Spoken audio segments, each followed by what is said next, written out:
A poche ore dalla rissa scoppiata alla stazione centrale di Padova in via Bixio, in pochi hanno voglia di parlare. All'esterno dei negozi ritrovo di immigrati molte bocche cucite.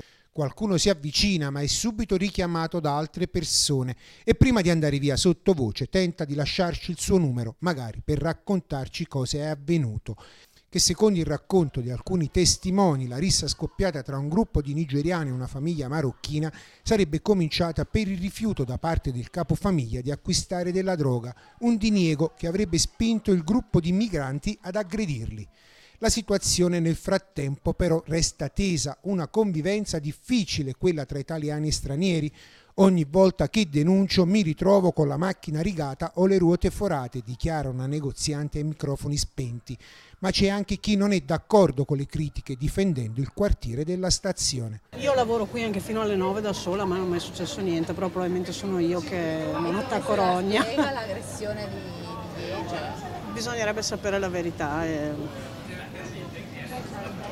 Io ti posso dire la mia esperienza, ma non mi ha mai aggredito nessuno, però dovrei essere clinicamente morta in 2 anni che lavoro qui. Però cosa vede, cioè, poi la situazione? È una stazione come tutte le grandi stazioni d'Italia.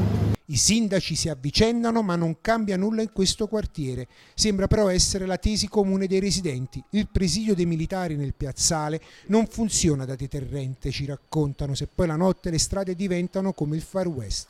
E sugli incidenti in zona è intervenuto anche il primo cittadino di Padova, Sergio Giordani, che dice di essere in costante contatto con le forze dell'ordine. E intanto nel quartiere rispunta una pattuglia della polizia locale. Ma basterà? La questura e il questore si sta impegnando moltissimo, il prefetto si sta impegnando tutti su questa situazione.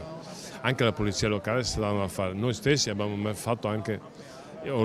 organizzato eventi, stiamo facendo qualcosa. Purtroppo la stazione è un luogo che riserva sempre sorprese, non solo a Padova ma in tutte le città italiane.